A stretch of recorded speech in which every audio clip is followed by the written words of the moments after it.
All right, we are here, April 15th. We are halfway there, folks. Well, hopefully, if we do get to fly in May, hopefully this lift or this mandatory stay-home order will actually be lifted on the first part of May, hopefully. But anyway, if it is, then hey, guess what? We're halfway there. Yay! Anyway, so I just wanted to put these videos together. I want to try to do at least 3 a week, and this will just keep you ahead of everybody else. I don't know what the other flight instructors are doing for the other students, but I just wanted to keep you guys uh, somewhat ahead. So when we do go back in May, you're not so much as playing catch up from a month of absence of flying or whatnot. So my objective here is to do some basic reviews that will be able to uh, be able to be beneficial to everybody. Everybody meaning there's private pilots in here, there's instrument pilots in here, there's commercial pilots in here. So my overall goal is to make all of you guys Jedi pilots, you know. So anyway, that's the whole purpose of me doing this. If you have any questions or comments, whatever, obviously just text me, give me a call or whatnot, and give me your ideas too. If there's an idea that you want me to do, or like a video or something like that, just hey, just let me know. But keep in mind, don't go too advanced. Because, like I said, there's commercial pilots, there's private pilots, there's instrument pilots, there's all various pilots. So, videos recommendations, recommended videos meaning like aircraft systems. All instrument, commercial, and private pilot can use a refresher on instrument system. I'm sorry, aircraft systems. Or aerodynamics, or weather, or stuff like that. Cross country planning. So yeah, just give me your opinions, and we'll just go from there. But this video is just going to be based off of where to start, and I recommend that we all start on the ground. This is the point of age, this is the time where you don't really need an instructor anymore, and I'm going to say it again later on in the video, but you really don't really need an instructor anymore. Back in the day, yes you did, because you needed an instructor to be able to tell you, to teach you in a classroom setting. You don't need that anymore. You can literally find every single thing on the internet or on the palm of your hand, which is in your cell phone. You literally have the entire world in the palm of your hands. It's ridiculous. I told many of you before, I got my private license in 45 hours. And that's not to say that I'm trying to brag or anything like that. I wanted to be able to show you how I was able to get my license in such a short period of time. I went to YouTube. I Googled the heck out of the ACS. So when I was in that check ride, when I was in the ground, it was so easy because I researched everything. I think I spent more time on the ground researching and reading than I did with my actual flight instructor on the ground. Now, obviously, you do need a flight instructor in the air, in the airplane, for obvious reasons and safety purposes. But when you're on the ground, you can chair fly, you can Google, you can YouTube. There's so many options available to you that you can easily take advantage of for free. So with that being said, I'm going to start this video off with the very basics, and this can apply for whether if you're a private, instrument, or commercial. Starting off with the ACS. Alright, so as I said before, you want to start with the ACS first. Why? All of the questions that the DPE is going to be asking you is based off of everything in here. Whether if you're going to be a private pilot, instrument pilot, commercial pilot, Jedi pilot, whatever, doesn't matter. I'd recommend, I mentioned this to many of you before, read these books cover to cover, at least twice, especially right before the check ride. So let's say, let me go to the beginning here. Right now I'm in the private pilot one. Short field, like gun signals. Come on, give me like weather or something. Okay, cool. Human factors, like right here. you should be able to explain every single thing on these lists. If you're not able to, let's say, oh no, I'm kind of weak on optical illusions. Then you just look right up here, and this is where you're going to find the references to the stress fatigue or carbon monoxide or optical illusions or hypoxia or anything that you're looking for. That's literally where the information is found. So I'll let this be like a guideline to whatever training you're doing, even multi-engine or whatever. Use that as a guideline, because the examiner can't really ask you anything outside the EACS, because this is what they're supposed to be evaluating you on. So I'll at least start there. There's nothing wrong with going above and beyond. Like for example, a private pilot, I know the other examiner would, oh my, always dropping your stuff here. There you go. Interrupting my video here. Okay. Where was I? Lost my train of thought now. Now I gotta start over. Thanks. Oh yes, I remember. So the other examiner was asking about like some things in commercial, like for example, the type of ailerons, freeze and differential, all those things. I was like, I don't think that's private pilot level. I think that's more commercial airline, commercial pilot level. But I mean, there's nothing wrong with going above and beyond. Now the fact that we know that he is asking about the aileron types and all that good stuff, I just go ahead and include it in there. But the purpose of this video is to show you where to find all this information, so you can literally, you don't really need an instructor. I mean, you really don't. You can get all the information in the palm of your hand. You can literally have the whole world handed to you in the palm of your hand, called a smartphone or some kind of smart mobile device. Most of the information is free on the internet, especially for FAA. Now Jeppesen, I have a Jeppesen book over here. My personal take on Jeppesen, I don't recommend it for private pilot instrument and commercial. Why? Because Jeppesen is more for like airline pilots. Jeppesen, between the difference between FAA and Jeppesen. Jeppesen is international, it's worldwide. So if you have an instrument plate, let's say, there's actually both in here. Let's see, let me find an instrument plate right here. That's an FAA one. Let me find a Jeppesen. Okay, so cool, here's Jeppesen. So it looks a little bit different than FAA because this is used worldwide. So if you're flying in Canada or Spain or whatever, they're going to use the Jeppesen chart if you're flying in the airlines.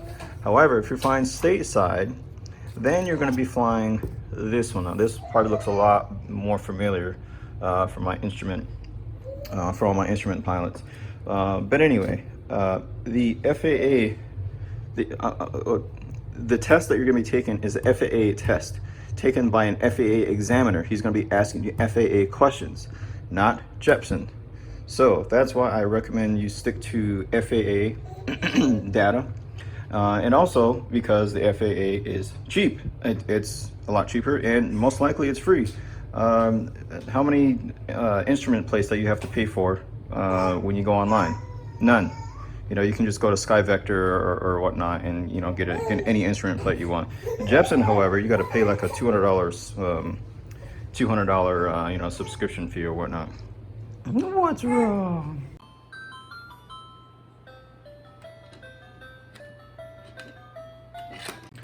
So yeah, that's just my personal opinion on the Jeppesen. I mean, it does really have a lot of good in-depth material. However, I mean, it's a really thick book in here. But I mean, if you're just starting out, doing private pilot instrument or commercial for the first time, I really recommend it because there is a lot of information in here. And in my opinion, I mean, you're just gonna be overstudying, in my opinion. So, and one thing that can prevent you from overstudying is what I recommended in the FAR AIM, which many of you are probably already familiar with this. But in the very beginning, the FAA tells you the suggested study list on what the FAA recommends to study. So if the FAA is giving you an exam and they're giving you a recommended study list, that's probably a good idea to study what they're trying to tell you to study if they're going to be testing you, right?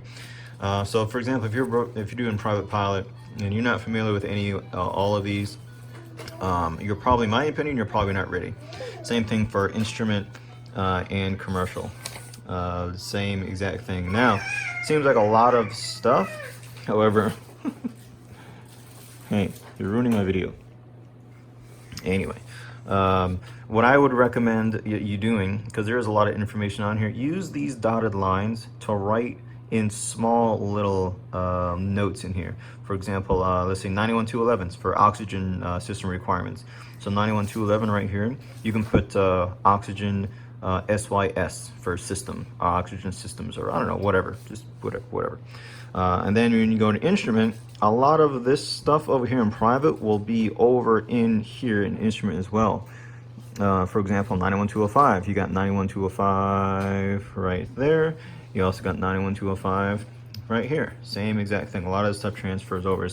Same thing with commercial as well. So once you're familiar with all of this stuff, like I said, the information, once you're reading it in here and it says like, hey, what about this? Oh, it's found in the AIM. So this is where you can find the information in the AIM. All of these highlighted areas right here in the AIM for that particular ACS book. So if it's private pilot, if it refers to the AIM at the top, and guess what? It's referring to one of these chapters in the AIM on whatever subject that you're going to be looking at. So, what else? All right. So that being said, everything between the lines of this law book, which is literally, that's what the FAR AIM is, a bunch of regulations. It has some things in the AIM where it's just standardized, but this is just standardized information. But anyway, it's standardized information and exam review information. This is what you're going to be tested on. These are all the regulations. However, what about stuff that's in between there? So let's say, for example, I want to know about weather, or how to rate a TAF, or how do I do this, or how do I blah, blah, blah. That kind of information you can find in advisory circulars. I'll go into, I'll do a screenshot here on my computer screen here in a little bit to show you where I mean, and where you can find the advisory circulars. Another great thing about advisory circulars is they're FAA. So that means they are free, unlike these people. The FAA is free. You can get a lot of free information on the FAA. And also for my instrument pilots, this is another great one that you can get to. I wish I had this when I was doing my instrument training, but as everything is color coded, it's really in depth, it's really intuitive and comprehensive. It goes over every little detail. It's really great information. You can write in your little notes and stuff there, if you want. But yeah, it's really great information. And like I said, FAA, all I gotta do is Google this stuff. Google. And again, I'll do a screenshot or a screen recording of my my computer, so I can show you what that is.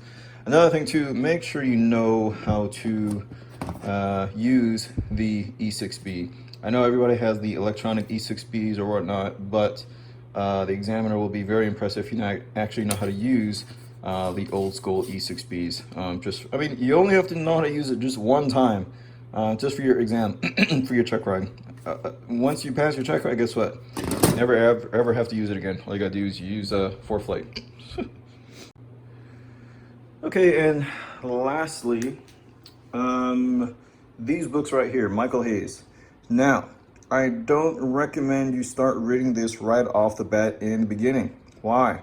There's going to be a lot of stuff in here that you're not going to understand because you don't have the experience yet.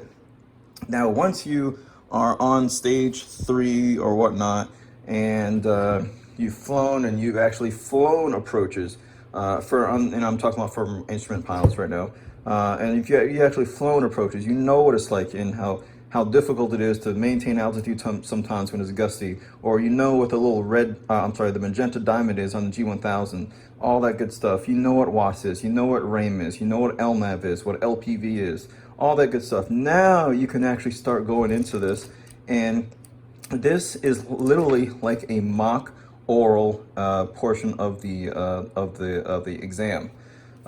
So it's going to serve you no purpose if you start reading this ahead before you start flying. Otherwise, you're going to be reading this stuff and you're not going to understand what it's asking. DME, what the heck is DME in the first place? And then you're going to be, okay, DME signals are out. I mean, this explanation is, and it's just the tip of the iceberg. But if you truly understand what DME is, if you can visualize what DME is, if you can visualize and understand and imply that understanding when the examiner asks you, because the examiner's not going to ask you, okay, what does DME stand for? Okay, yeah, distance measuring equipment. Oh yeah, and that's it. That's all I know because that's all I memorized. But if you actually used DME and know the advantages and disadvantages and how you can use it and what we can use, how the G1000 uses it, your depth of knowledge and in your answers will be so much more streamlined rather than just trying to memorize things. I said many times, don't try to memorize anything, otherwise you're just going to put yourself in a world of hurt. Aviation is a vast world of information. And if you're trying to memorize this stuff, I mean, you got to be Einstein or something. I mean, I can't even memorize anything.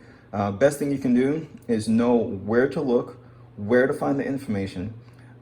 Once you know where to find the information, once you have the experience, then that's where I recommend you start quizzing yourself by reading these Michael Hayes Oral Exam Guide books. They are really helpful. They're very beneficial, and it helped me a lot during my career.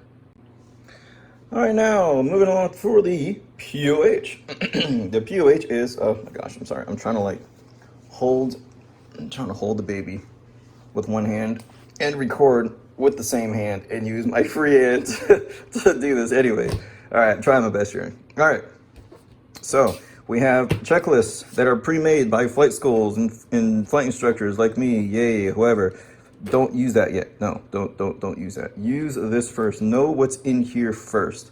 And the same thing for, if you're flying the G1000 or whatnot. But chapters 1 through 8, section 1 through 8, read sections 1 through 8.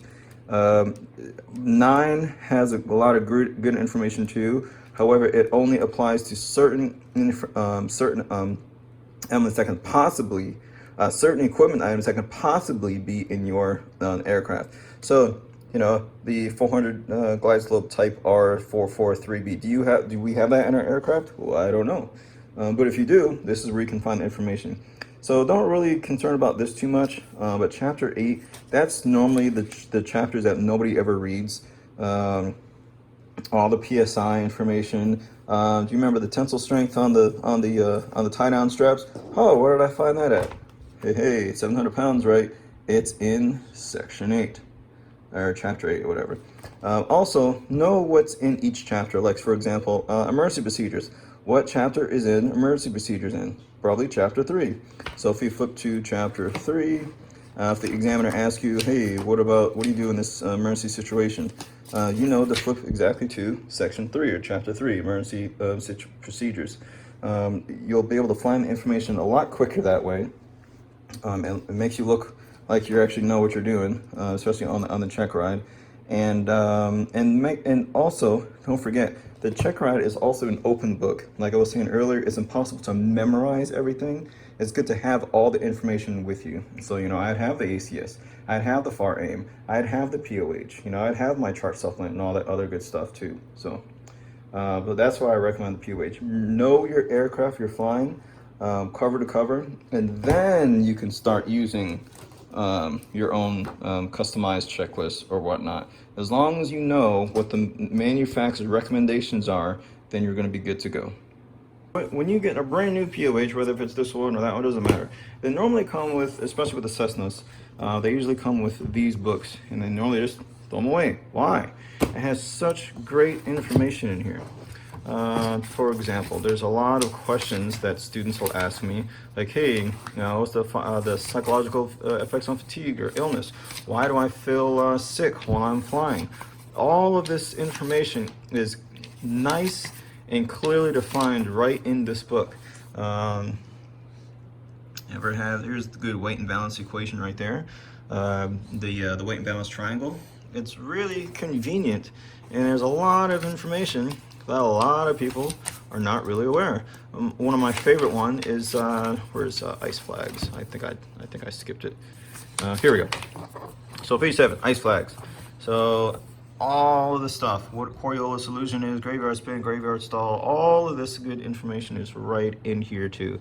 And there's so many other great information that's in here.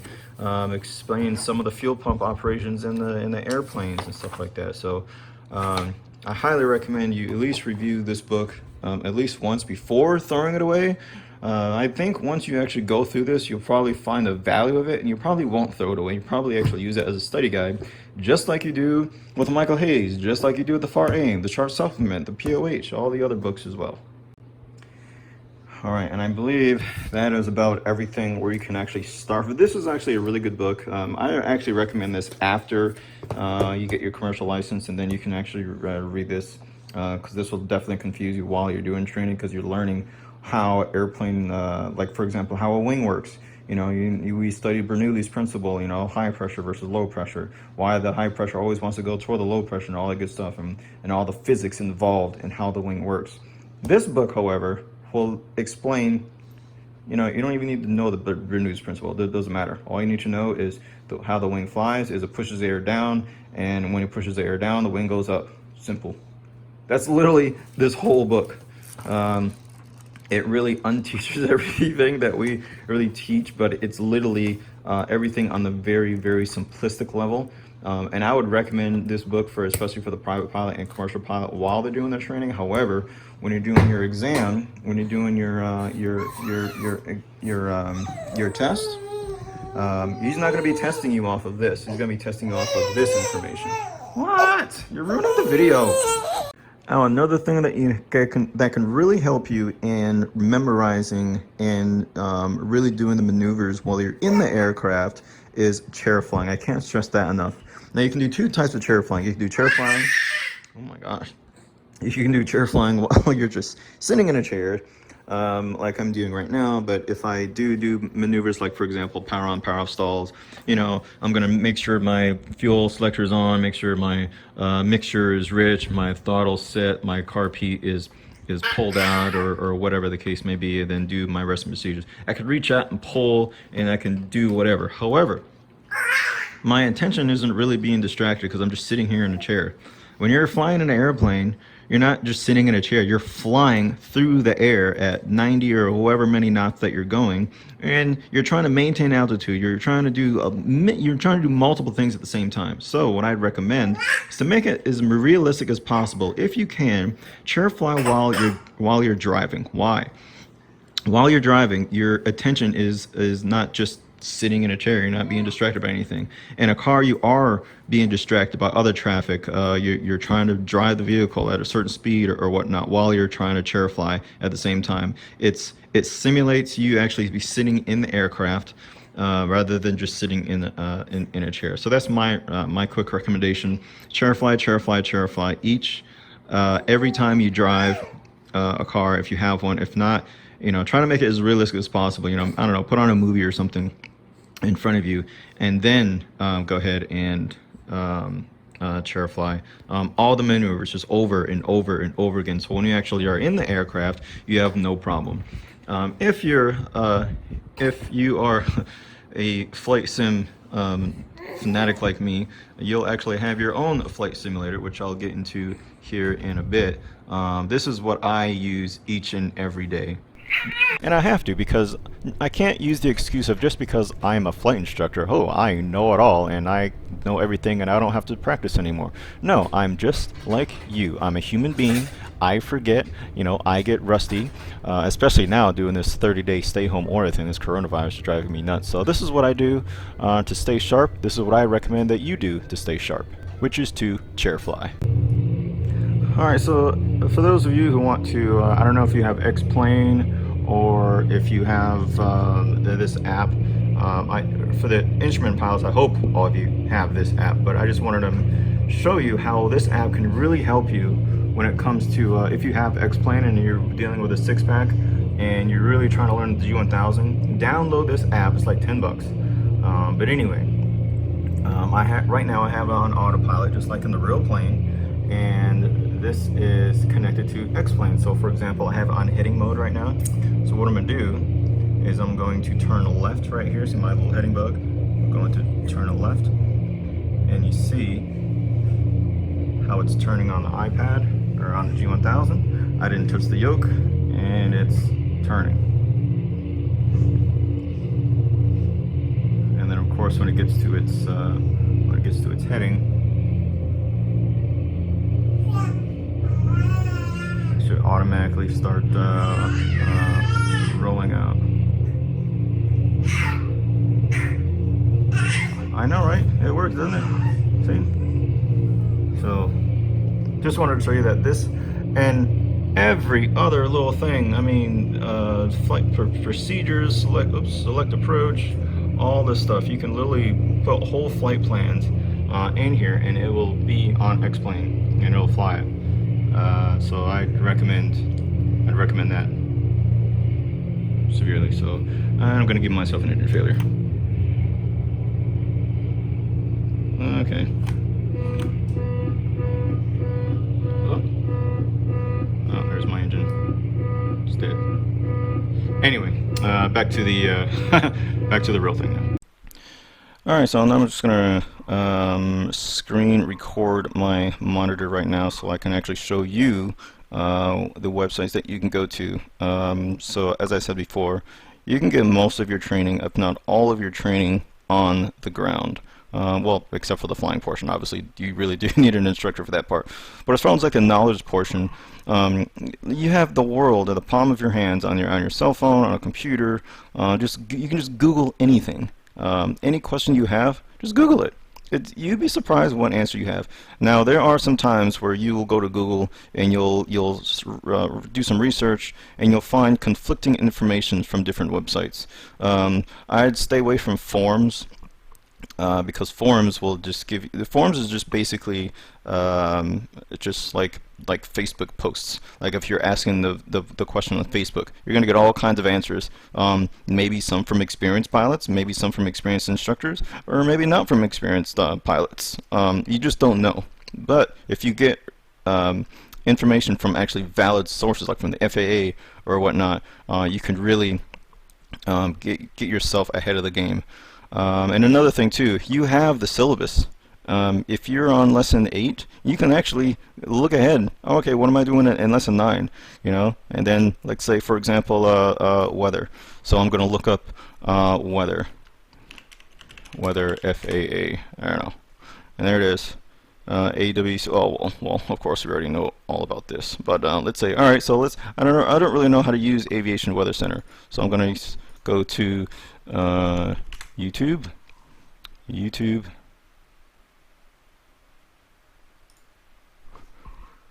How to use AWC.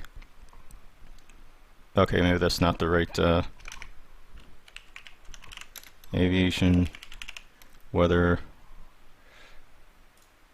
Oh, Center. I guess I can type in Center. Aviation Weather Center. There. And there it is. Look at that. Got a 9-minute video and exactly how to use it. Recently, the Aviation Weather Center of the U.S. government started a new... Yeah, there it is. Anyway. What else? Speaking of weather, another good... So, like I was mentioning before, advisory circulars. So, advisory circular 006 Bravo. You can get the this right here. And here you go. You have the entire, and it's completely free. Every single thing you need to know about weather is right here. Everything. Skim through, well, you know, at least read through this. But when you're a commercial pilot, I definitely recommend you read through this in depth. Understand everything in it. Everything in here is very self-explanatory. It's very it is very comprehensive. Another one that I wanted to show you is, alright, let me go back here. What about 0045? That's another one. 0045. I think it's Hotel is the recent one.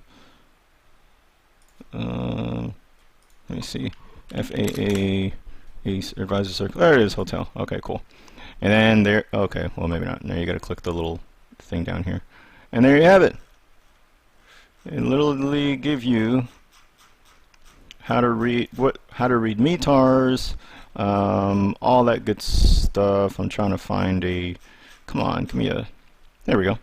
So here's all that information right there.